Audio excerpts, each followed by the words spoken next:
So I think now we're going to transition to our first panel. This was going to be a panel at El Dorado that focused on some developments around standards in ocean freight. And Brian, our gracious host today, was actually going to be on that panel with a couple other speakers, Marvin Erdley from TradeLens, IBM, and Thomas Baga from the Digital Container Shipping Association, or DCSA. So maybe what I'll do is have you kind of go around the horn and each introduce yourself and give a little bit of background on your organization, just real briefly, and then we'll start off with the panel discussion. Thomas, do you want to start off? Oh, absolutely. Yeah, first of all, just want to extend my thanks to everybody who's taking this initiative. I'm sitting here in Long Beach, so I managed to get over here. So I do appreciate we made the best of the time. But as Eric said, I'm Thomas Baga. I'm the CEO of DCSA. DCSA is an association that was started in April of 2019 with an aim to drive digitization in the container industry. We have 9 members: Maersk, MSC, CMA, Hapag-Lloyd, ONE, SIM, Hyundai, Evergreen, and Yangming. And together they represent about 70% of the world's containerized trade. So it's a fairly sizable chunk we represent. The organization is non-for-profit. So we've taken out any discussion of that element, and all the work we do is open source for any industry stakeholder to use it, whether they're a member or not of our association. Yeah, so that's us. Great. Marvin, do you want to give us a little insight into TradeLens? I think you're on mute right now, Marvin. You may want to unmute yourself. That is a good idea. Thank you. Can you hear me okay now? I can, yeah. Okay, great. Hi, everybody. Marvin Erdley. I run for IBM, I'm in IBM's blockchain unit, and I run the TradeLens collaboration on behalf of IBM. So, some of you may know TradeLens was an offering jointly developed by, or put to market and being developed and being put to market by IBM and Maersk subsidiary called Maersk GTD. We are, taking this product to market as we speak, and have spent, the last couple of years building up the platform and building a network out. But kind of big picture, it is, it's blockchain based. It's a shipping platform. The intent is to really connect up the entire supply chain ecosystem involved in getting cargo from point A to point B. It's the ability to give those participants access to logistics data, trade documents, various, kind of transport and logistics documents. It's also about, ultimately enabling digital collaboration across parties in the supply chain. When we talk about parties in the supply chain, we expect participants, obviously the shippers themselves, but the ocean carriers, the freight forwarders and 3PL community, the terminals and ports, customs authorities, intermodal operators, rail, and so forth. It's bringing that community, that ecosystem together onto a common platform, being able to drive drive information sharing, transparency of information across the supply chain, and also to be able to start driving digital collaboration across those participants in the supply chain. And ultimately, kind of big picture goal, I know it sounds lofty, but really to bring about a more fundamental digital transformation in global trade. So yeah, that's kind of the big picture. I guess we'll probably get into the standards elements of that shortly. Yeah, absolutely. Thanks, Marvin. Brian, do you want to do 2 seconds on? Yeah. So. No more than 2 seconds. So in this context of this panel, I'm representing Chain.io. So what we do is bringing all of these standards and organizations like TradeLens.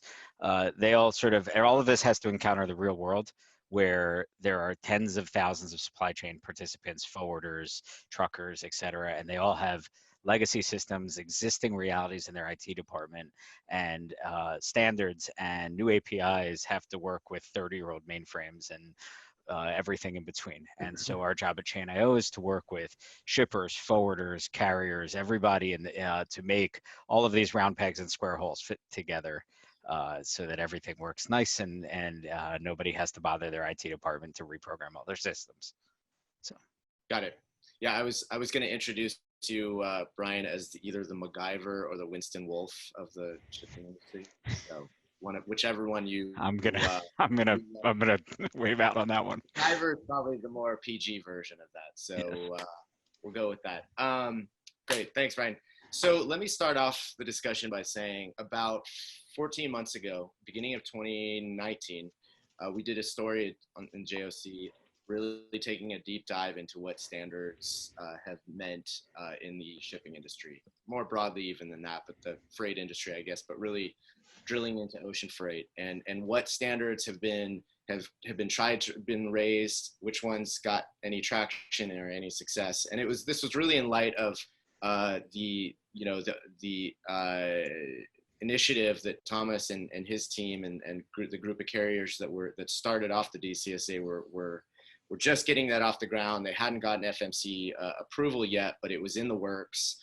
And so examining whether the industry was more likely to adopt a set of standards related to data formats or processes or, even a standard bill of lading, right, has been a struggle, or whether software companies were essentially going to fill that role by either creating a product that was so ubiquitous that it becomes the de facto standard, or some of the work that Brian and other systems integrators do in terms of normalizing things in the absence of standards. So, Thomas, do you want to give us a little bit of background in terms of what you guys have accomplished to date, and including the latest standard that you just put out a few weeks ago, and then maybe we can bring the other folks in to kind of give their thoughts on what that means to this point.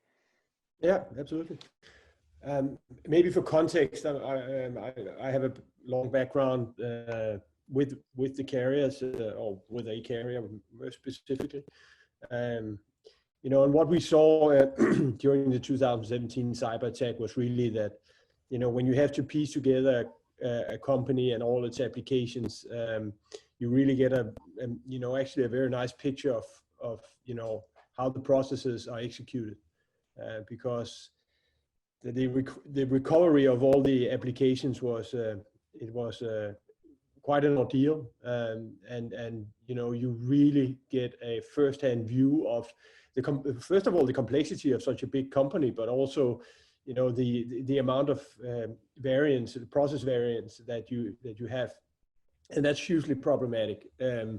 Many of these carriers they sit with proprietary IT applications, and these these applications they're nearing end of life.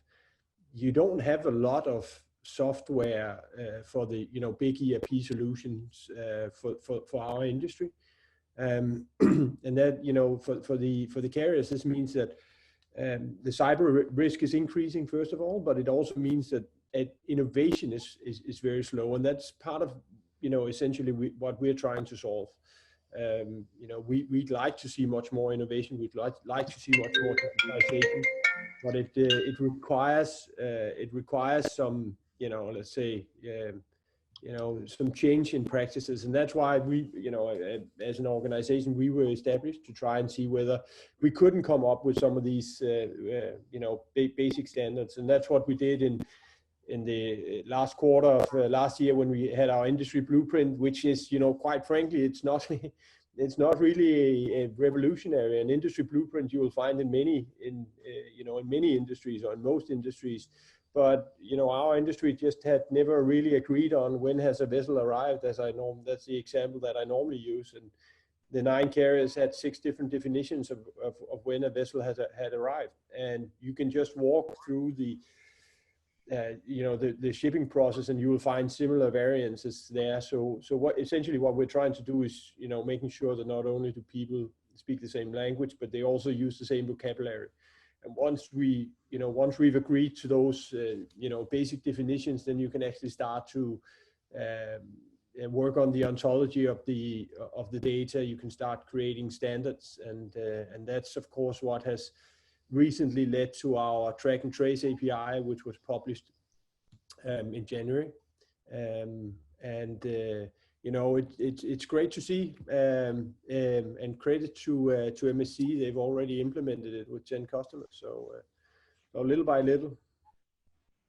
Yeah, absolutely. It's interesting you mentioned the word ontology. I can remember someone from a software company telling me, using that specific word to say, software companies will carry on in the absence of standards, but standards help accelerate adoption and innovation around what they're trying to do. So it's sort of work that's sort of off of their hands if they don't need to. So we'll come back with a couple other questions. Marvin, how does TradeLens sort of view the development of the DCSA standards to date and the ones that are planned for the future, in light of, you have many of the same carriers involved in formulating those as our participants so far on TradeLens right now? Yeah, no, good question. And I think, taking a step back for a second, for us, being a platform, we certainly consider it a neutral platform, a platform that's open for the whole ecosystem.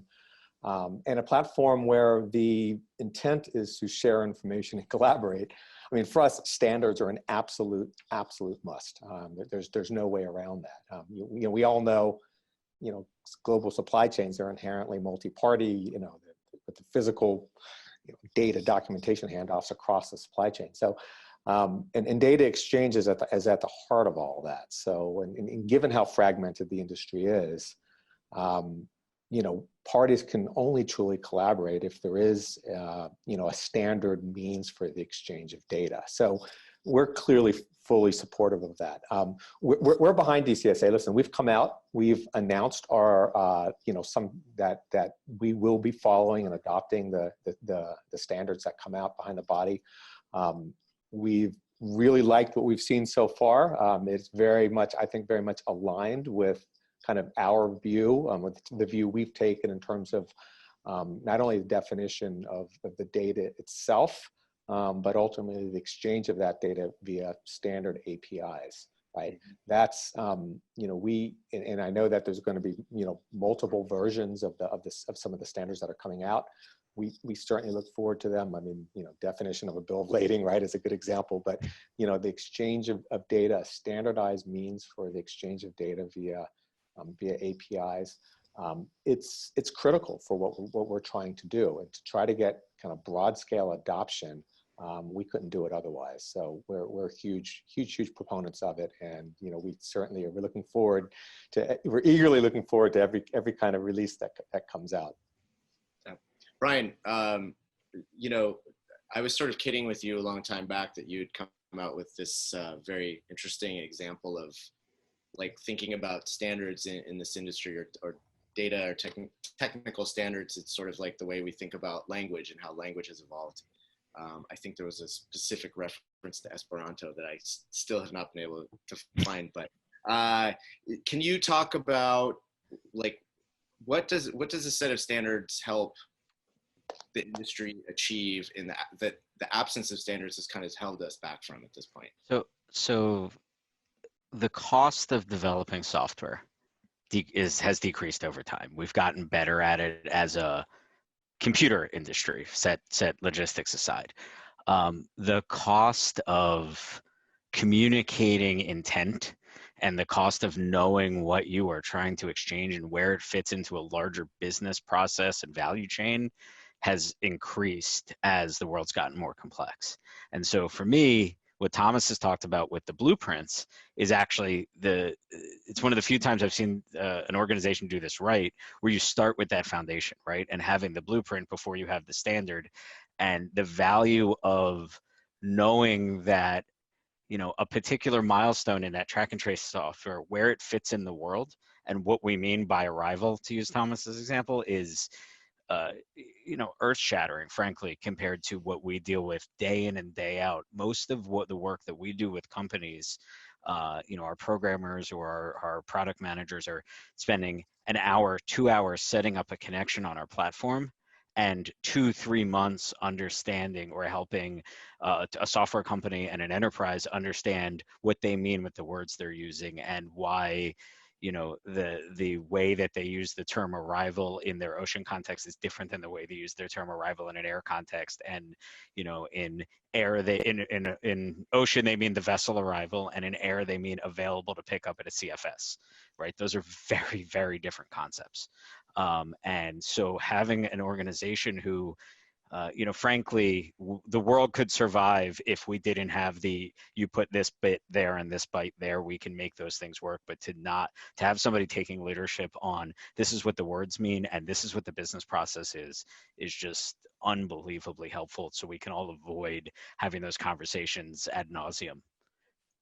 From your perspective, is it right that this, because I know what the DCSA's position, and I'll go back to Thomas on this. Is it correct that this had to emanate originally from an ocean freight perspective from the carriers? Could this have been driven, from like customer up versus operator down? Brian? It was, so,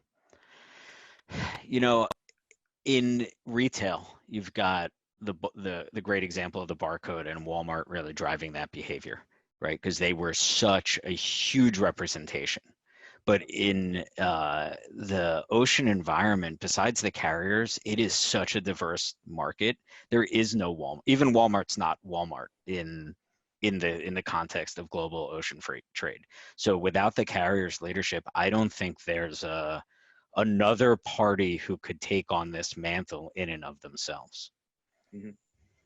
Yeah, interesting. And Thomas, I know this is something that Andre Simho, who's the chairman of DCSA, he's the CIO of MSC, talked about at TPM last year, and he was justifying kind of the approach that DCSA had taken in terms of just focusing on the carriers themselves getting aligned on this. Is that one of the questions that came out of that and has persisted, I think, is at what point does this become, do you start bringing other parties in, or have you found enough success in such a quick period of time that this is maybe the route to kind of disseminate and permeate these standards out into the environment?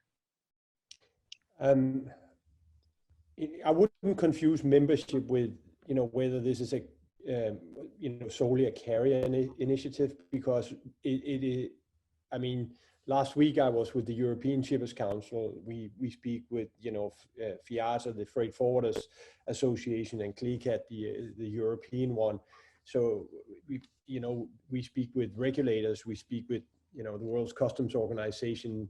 Today I exchanged email with the U.S. military and the Customs and Border Protection. So we are absolutely open for input. The argument behind not expanding our membership right now is, we are an industry where the carriers, they have, I typically say that they have competed on everything, also things that didn't make any sense, like how quickly can you create an EDI connection for your customers, and if we can do it in 6 weeks and our competitors can do it in 9, then we're better than them. Right. That just, from a custom standpoint, that's just not very helpful, because you can adopt the API in 1 day. Right.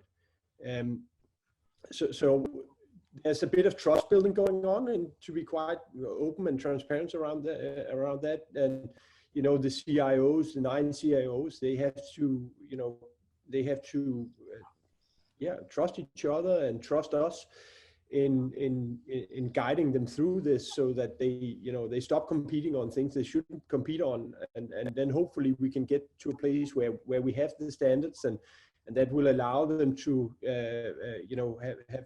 compete on product and price and customer service and adjacent services and so on. So we are absolutely open for input, Eric.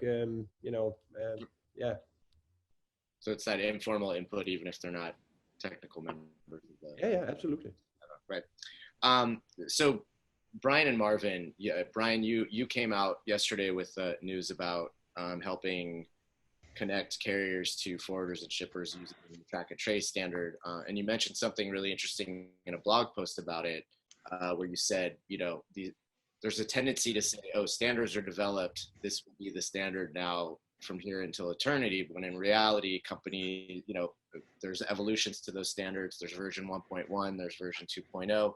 Companies will be at different stages of adopting those standards as they evolve. So how should we think about what that means in an environment where everyone is kind of craving a common set of a common language, if you will, where it might evolve, where we get all these different sort of languages? Like, how do we manage that? So I've traveled to Spain with friends from Miami, and they can barely understand each other, but they make do, right? Because the Spanish is so different. But there is a common foundation there, right? When I go to China, I got nothing when I'm speaking, right? It's completely different. So getting somewhere where we're all closer makes adapting a heck of a lot easier. The other thing is, this is where service providers, whether they're an integration company or even the software providers, TMS level themselves, it's really on us as that layer in the infrastructure to deal with this problem. And it's why likely the standards, and I was speaking to some members of Thomas's team, they said they've had a lot of interest in their webinars from the software providers, because ultimately that's where most of that work will land, to be able to, and we've all been doing this long enough, especially those of us who also work in the air environment, where the IATA standards have gone through so many different revisions and formats over the last couple of decades, that we're sort of more prepared now than we were then in the 90s and early 2000s with IATA. Everyone's like, oh, the standard, okay, we're going to do this week, and then we're going to stop. Now we know that the standard is part of a journey and a continuum, and it's really just something we have to accept up front, but that every forwarder and every carrier and every trucker shouldn't have to deal with. Okay, I've got, MSC did theirs first, so then, when Maersk does theirs and it's 1% different, like, that should be a software provider problem. People shouldn't necessarily be directly connecting into every single one of these, in my humble opinion.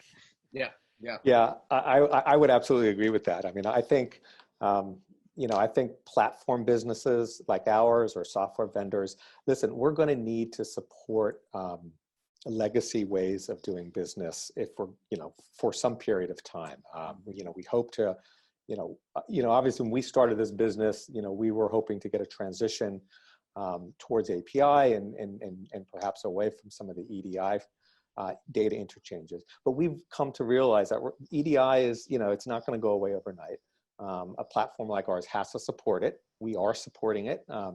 At the same time, we are very strongly promoting the standard and the use of the APIs across the ecosystem and explaining what the value is behind that. So we see, a number of our members are saying, okay, we're gonna bypass API. EDI. We're gonna go directly to API, and we're gonna use the standard, and they're seeing benefits from that. But we do know that we're gonna have to, to manage, the existing ecosystem if we're going to be a platform that connects the entire ecosystem.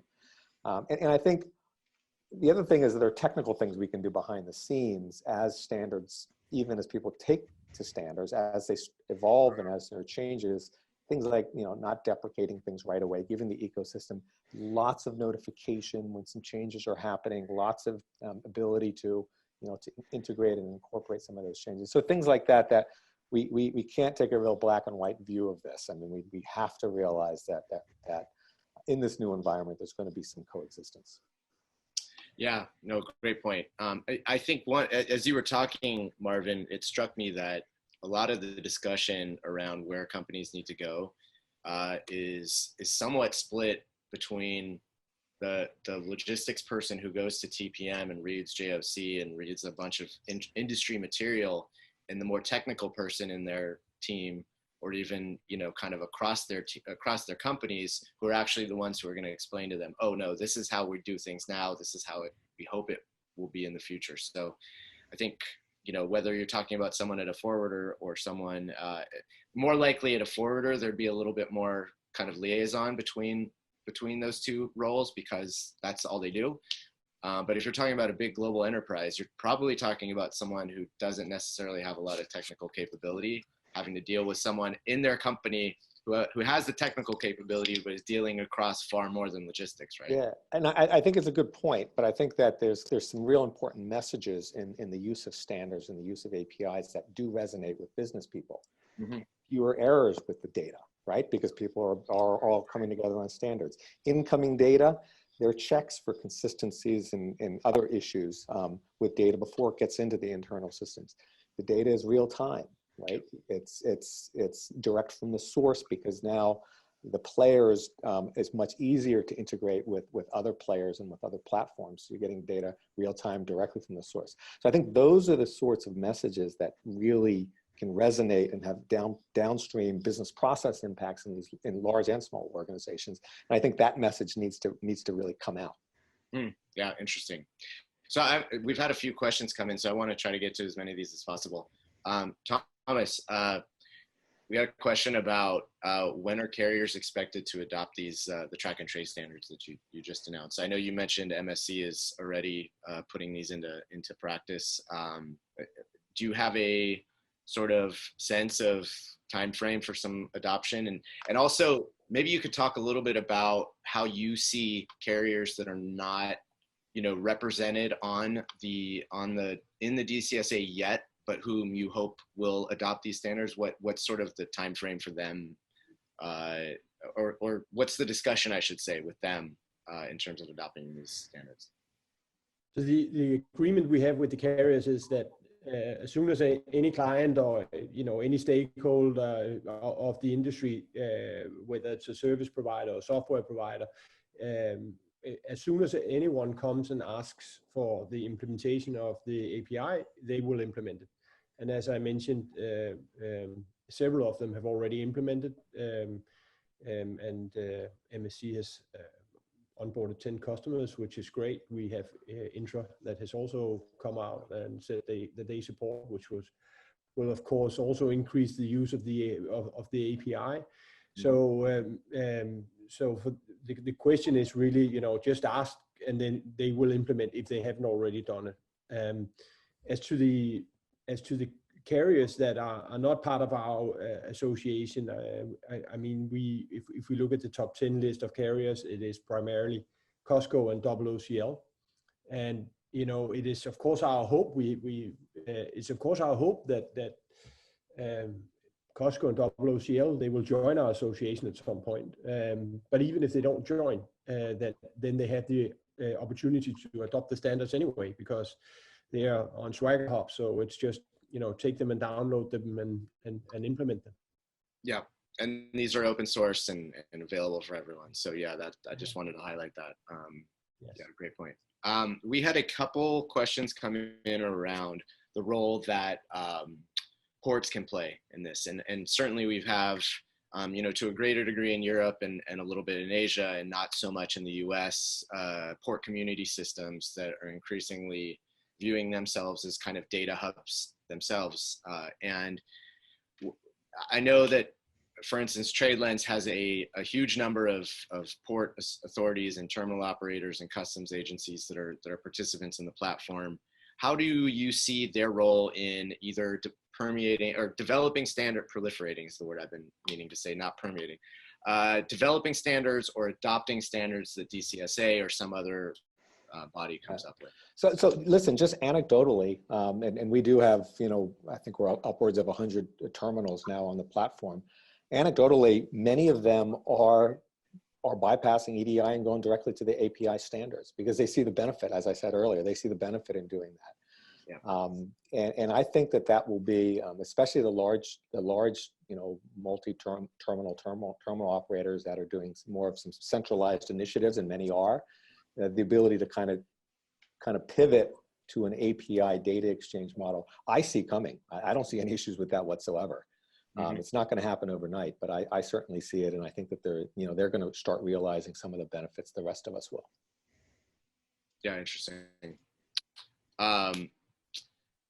Maybe we can quickly, since a few of you have addressed this, maybe we can quickly address a question that's been sort of hovering over the industry for the last 5 years or so.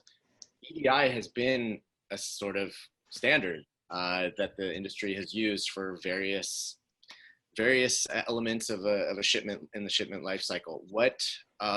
What's the value of sort of attaching API and the API economy that we actually sort of subconsciously use in every other facet of our life? What's the benefit of that approach over EDI? Maybe we can like start from the scratch a little bit on this. I can maybe grab this one. So probably the best way to do it is to describe the experience of doing an EDI implementation. So when we want to do an EDI connection to a third party, and we all agree it's going to be for a status message, and we break out, and the first conversation is, do we use the 315 standard for ocean? Do we use the 214 for air? There's multiple standards, the EDIFACT standards. We get on a conference call, we have that conversation.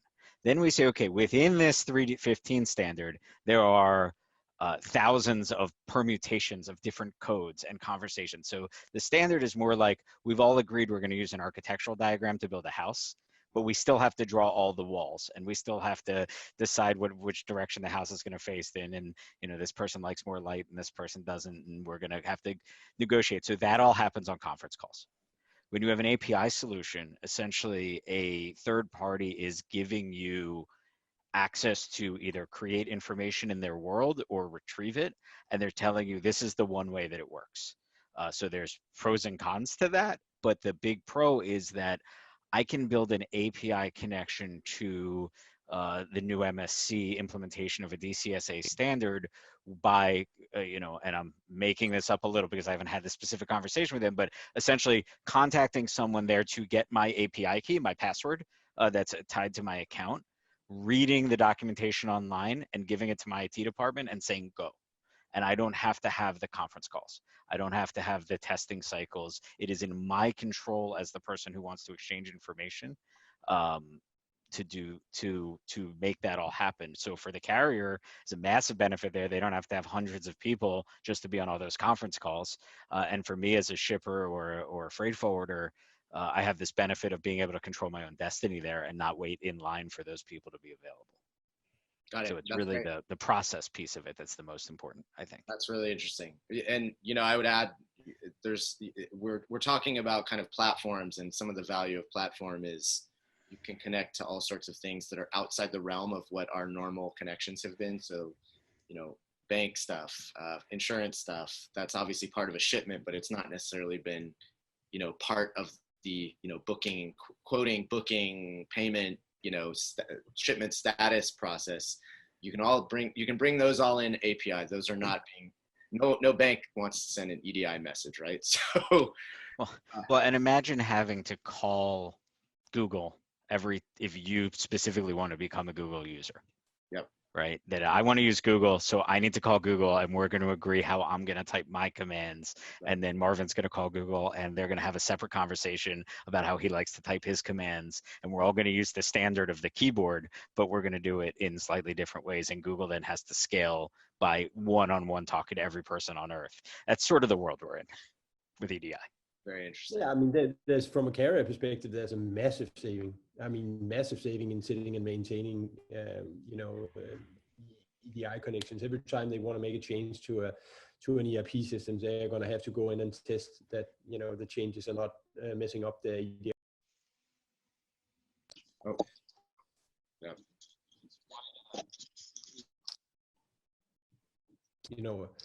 It's going to take a while to get there. But there's it's a big time saver and money saver for them. Yeah. So really quick, I think we're up against time here, but one last question that Thomas, I wanted you to address.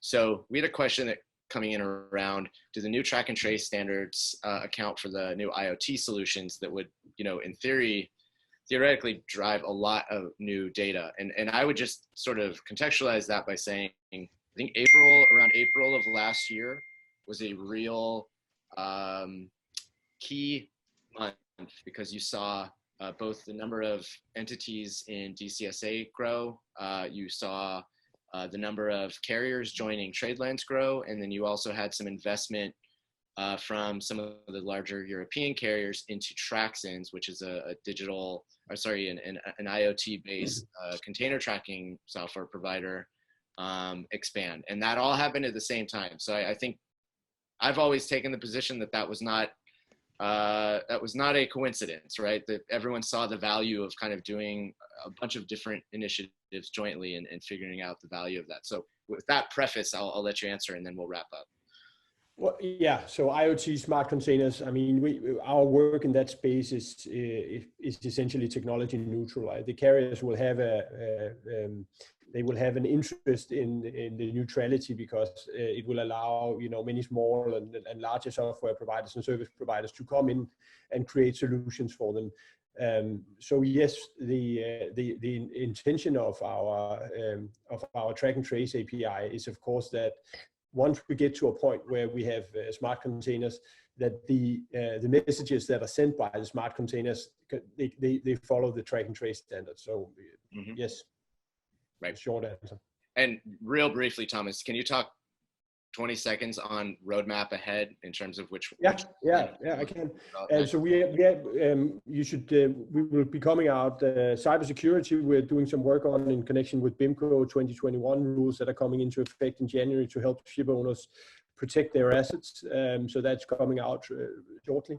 Then we have a program that is working on IoT and smart containers, and they will also be coming out with some standards during 2020. We talk a lot about blockchain interoperability and making sure that Marvin and IBM's TradeLens solution, run by an American consignee, may also be able to work with a Chinese shipper using GSBN, and so we have to ensure that works, of course. Then we have work on what we call port call optimization. We haven't really, we're just kicking that off, but there's a number of initiatives with the port of Rotterdam as one, you have port CDM as another, but we are also trying to see whether we can't, chip in there, primarily because the inefficiencies that are associated with running the VSAs at current. And then, the big ticket item for me is really documentation and getting to electronic documentation. The e-bill of lading, we hope to pick up work later this month, assuming we get the funding, but that's absolutely, absolutely essential for moving forward. And not only the e-bill of lading, I mean, there's 40 other documents that we're going to have to look at, but of course, from our side, starting with the bill of lading makes a lot of sense, but then, also looking at the associated documents as well. Great. Thank you, Thomas, Marvin, and Brian. This has been a great discussion. We could have, as I always say, we could have gone on with this for another 2 hours and not scratched the surface. So I appreciate it, and definitely encourage everyone to reach out to them for further information about what they do.